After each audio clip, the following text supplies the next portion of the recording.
What's going on, you guys? Before I get started with Cotto and Canelo, I just wanted to say rest in peace to Hot Rod, Roddy Piper. He died a few days ago at the age of 61, one of my top 10 favorite wrestlers of all time. You guys see the shirt. You guys probably seen the shirt in other videos. It's an old shirt of mine. So I just wanted to say rest in peace to him. Now let's move on to the fight. This fight is the biggest fight that could be made in boxing at this point. You know, Miguel Cotto, Canelo Alvarez. It's been a few years now since we started talking about this fight. Mayweather-Pacquiao's over, so this is the second biggest fight that could be made in boxing. I love the timing for so many reasons. First of all, I'm glad the fight didn't happen earlier this year. I'm glad it didn't happen on the same night of Mayweather-Pacquiao, okay? Because there was no way we were going to watch both fights at the same time. So I'm glad this fight is happening now.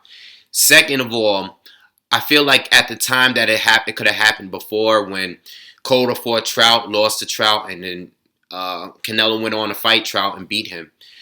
I think that was a period where Cotto really wasn't at his best. A lot of people question, a lot of people feel that Miguel Cotto hasn't been in his prime since he fought Antonio Margarito in the first fight.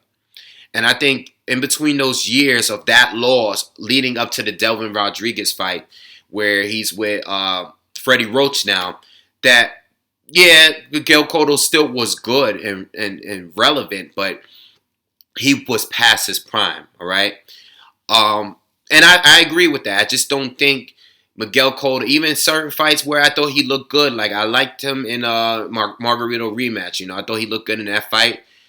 He's picked up some wins since then, but then you had to fight like the Austin Trout fight, which was the worst fight I've ever seen him in, you know? And he switched trainers, and ever since then, you know, he's back now. He got a few good wins, a few good stoppages, and he's back. You know, we can say that he's in his prime, at least close to it, you know. And then you have Canelo Alvarez. Reason why I like that he's fighting Cotto now is because before he fought Floyd, people felt he didn't fight anyone. People felt that he didn't fight real fighters at 154. You know, he was fighting Matthew Hatton and Jose Miguel Cotto and Alfonso Gomez and Josecito Lopez. A lot of people felt that he was fighting smaller guys and he wasn't fighting real tough guys at 154. But since then, we've seen him against Austin Trout. We've seen him against Angulo, Floyd Mayweather, Erislandy Lara, you know, even James Kirkland, all right?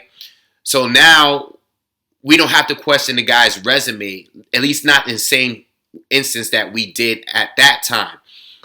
We can still question it, but it's not in the same way. You know, people question that, you know, he lost the Trout fight. A lot of people say, I thought that fight could have gone either way. I actually picked Canelo to win that fight. I thought he won the fight, but I thought it could have gone either way, okay? I thought he lost to Lara, you know, and we all know he lost to Floyd Mayweather. And as far as Miguel Cotto, a lot of people question his resume of recent. You know, people say that who was Delvin Rodriguez? That's a guy he should have stopped. People say that he fought Sergio Martinez, where his knees was really, really bad. He was coming off some wins that, you know, he was down in, you know. People question even Daniel Gill. People say that he fought a drained Daniel Gill, a guy that fought at a weight that he hasn't fought at for years at 156. So people question his wins. People are always going to question their resumes, and that's that. But I love the timing now because we get Cotto that is at his prime, or at least looking like the Cotto from his prime, and we're getting a Canelo that has more experience at this point. He's fought better fighters since back when, before he fought Austin Trout, okay? Now, as far as the fight itself, the few things that people like to compare between these two, because these is so close between these two, all right? They have different styles, but there's a lot of similarities there. People like to compare the power. Both are punchers, okay? I think KO ratio, I think Cotto definitely has a KO ratio, but who's the harder puncher between those two, okay? Canelo appears to have the power advantage. Canelo is slightly the bigger guy, all right? I don't know who hits harder. Let me just say this, just to be safe. I think both fighters are capable of hurting each other, okay? So I don't know who punches harder, but I think both of them are capable of hurting each other, okay? We seen Canelo hurt by Cotto's older brother, okay? By a left hook, Cotto's favorite punch. Okay, so I think he's able of, at least capable of hurting a Canelo Alvarez, all right? And then you have speed. A lot of people compare the speed. Who's quicker? People feel that Cotto's faster. People feel that Canelo has that faster hand speed. In my opinion, I think Canelo might slightly have the quicker hand speed, especially early on in the fight before he fatigues. But I think Cotto is much better with his timing, okay? I think when he throws his jabs, I think both fighters have good jabs, but I think Cotto is much more better, much more polished, all right? And I think he's much better than his time with his timing. So in that sense, I give Cotto the advantage because I will take timing over speed any day, especially when the speed is so close, okay? A lot of things, a lot of other people compare their body punches, okay? I think they're both good body punchers. But I think the difference between the two is that Cotto, dominant hand, which is his lead hand, his left hand, he actually leads with his um, with his body punches. Okay, he leads with that left hook to the body or up top, and he stays in the pocket. He fights. Both of them fight well in the pocket as well. You know, they both fight good. But Cotto's able to move around the ring, use his legs more, jump in and out. All right, it's a little less predictable as a Canelo, where Canelo does well with his combinations and his body punching, and you know, he does better. He does well, but he's usually doing well when he's fighting stationary targets, guys that's going to stand right in front of him. All right, but what Miguel Cotto needs to do, he's the superior mover between the two. Okay, so he's going to have to use the ring. We've seen Canelo and we've seen Canelo have trouble against movers like Lara and Floyd Mayweather. Okay, so these guys were able to make Canelo miss wild shots. Okay, make Canelo lunge in there. You know, make pretty much embarrass him. Okay, because their leg movement was just too much. He didn't know how to handle it. He's not good at cutting off the ring, and he would follow these guys. So Cotto is going to have to do the same. The difference between Cotto and Floyd Mayweather and Erislandy Lara, but is the volume difference is a lot more different. He's not volume like Angulo and Kirkland, but he's more of a volume puncher than Lara and Floyd Mayweather. So Cotto's going to have to constantly use his legs, keep changing directions, confusing. You know, you just want to frustrate Canelo and beat him on the outside, especially keep popping that jab from the outside and keep moving, because it should be an easy night if he can keep it up on that pace. All right. Another thing with Cotto, he's going to have to, his lead hand is that left hand, his dominant hand. He likes to lead with that left hook. We'll be seeing a lot of that. That's the hook. That's the same hook that Jose Miguel Cotto, Cotto's brother, was able to hurt Canelo with. Okay, so he should definitely use that as an advantage. All right, go to the body. He's very unpredictable with it.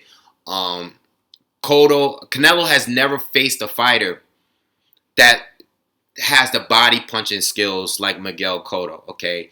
And the thing with Cotto, he's good defensively. He's going to be slipping punches and countering you with body shots, okay? He's never fought anyone that uses the same angles like that Miguel Cotto uses, okay? And this is going to be new to him, so he's going to have a lot of issues dealing with Cotto's body punches, especially because Canelo does not fight at the same pace for 12 rounds, okay? He fights in spurts. All right, so there's going to be rounds, and especially later in the later end of the fight, where he's going to be taking breaks. All right, Cotto needs to keep up the pace throughout the whole fight. He should be able to win the rounds, every single round from the outside. All right. What Canelo needs to do is take advantage of his counterpuncher skills. He's a pretty good counterpuncher. When Cotto jumps in, he needs to try to counter him with that uppercut that he landed against James Kirkland. He has a short, quick uppercut that has a lot of power. Try to catch Cotto with that uppercut, all right? I seen Floyd catch Cotto with that uppercut, that very same uppercut, all right? Because we know Cotto likes to stay on the outside for the most part, but he likes to jump in and ambush you with body punches on the inside and then dip right back out. Canelo's going to have to try to time Cotto, all right, and try to get that uppercut in there. And that one punch can possibly hurt Miguel Cotto, right? Miguel Cotto's never been knocked out by one punch. He's been stopped by high volume punches, all right? He's been stopped by Antonio Margarito, Manny Pacquiao, guys that were just too much. The pressure was too much for him, all right? Canelo's not that type of fighter. So I don't know exactly what Canelo is going to do dealing with Cotto's movement and his quickness, okay? I just don't know. His defensive awareness is just, there's too many advantages for Miguel Cotto over Canelo Alvarez here, okay? Plus, Cotto's always dangerous as far as punching power, all right? I think Cotto's going to win this fight. I think it's more of a, like, not exactly, even though it's a big fight, I think it's more of a 50, it's more of a 60-40 fight. I think Cotto is going to win this fight. I think Canelo has a great chance of possibly hurting Miguel Cotto, but I think Cotto has more of a chance of just simply outboxing him. Excuse me. Simply outboxing him and possibly hurting him. I don't think Canelo could outbox Miguel Cotto, without a doubt. You know, I just, Cotto is just too skilled, too experienced, and too quick, you know, and better defensively. You know, I think Canelo's good as far as a counterpuncher and everything when a guy is standing right in front of him, you know. Even with Austin Trout, he was able to counter Austin Trout because Austin Trout was standing in front of him, you know. I mean, Austin Trout is a slick fighter, but Austin Trout was winning rounds based off of volume, you know. But guys like Lara and Floyd, guys that's not going to stand right in front of him, and they're going to constantly keep moving and changing directions on him, it's going to give Canelo trouble. And I think Cotto is going to dominate him, honestly. I honestly think Cotto is going to win this fight. The Cotto that we seen recently, not the Cotto that lost to Austin Trout. I mean the Cotto that we seen recently is going to win this fight. I say about 8-4, 9-3, okay? I think it's going to be a clear win for Miguel Cotto. And I think there's also a chance of Miguel Cotto actually hurting Canelo. There's going to be points where Canelo's back is going to be against the ropes and Cotto is going to be going to the body, all right? I think Canelo's never faced a guy that's going to have the body punching like Miguel Cotto. He's never faced that. And he's in for a rude awakening in this fight, okay? I think Miguel Cotto wins this fight by decision. And I think it's going to be like 9 rounds to 3, 8 rounds to 4, all right? That's my prediction. I got more videos on the way in regards to this fight, so make sure you check those out and make sure you guys subscribe.